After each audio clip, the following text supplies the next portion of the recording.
Assalamualaikum. Hari ini saya nak berkongsi sikit berkenaan dengan masalah yang sering dialami oleh wanita, iaitu senggugut. So, period pain ataupun senggugut dalam bahasa istilah perubatan dia kita panggil sebagai dysmenorrhea. So ini adalah tips macam mana nak mengatasi senggugut. Jom.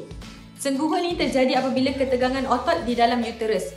So secara biologinya, badan kita ni menghasilkan tindak balas kimia yang kita kenali sebagai prostaglandin yang menyebabkan kesakitan.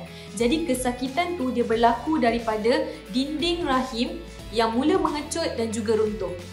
Antara simptom yang biasa dialami oleh wanita datang bulan ni adalah kekejangan dekat bahagian bawah perut dan juga boleh merebak ke bahagian belakang pinggang.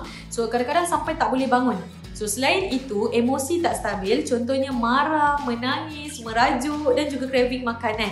Tapi ada setengah wanita, dia berlaku lebih sikit, dia teruk sikit simptom dia, dia boleh mengalami mual, dia cirit-birit dan juga sakit kepala. Cara yang boleh mengurangkan kesakitan antaranya boleh guna hot pad letak dekat perut ataupun dekat belakang. Boleh buat urutan dekat bahagian abdomen. Boleh juga mandi air suam. Boleh buat senaman ringkas seperti stretching. Ataupun tinggikan kaki atau bengkokkan kaki waktu baring tu.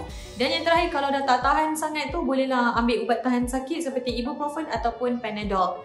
Jika simptom semakin teruk, teruskan dapat rawatan segera. Terima kasih kerana sudi mendengar perkongsian daripada saya. Diharap ilmu ini sedikit sebanyak boleh memberi manfaat kepada semua sejajar dengan misi CERT Academy untuk melahirkan satu rumah, satu first aider. Kepada yang ingin mengetahui lebih lanjut berkenaan dengan ilmu first aid, boleh layari laman web yang tertera di bawah.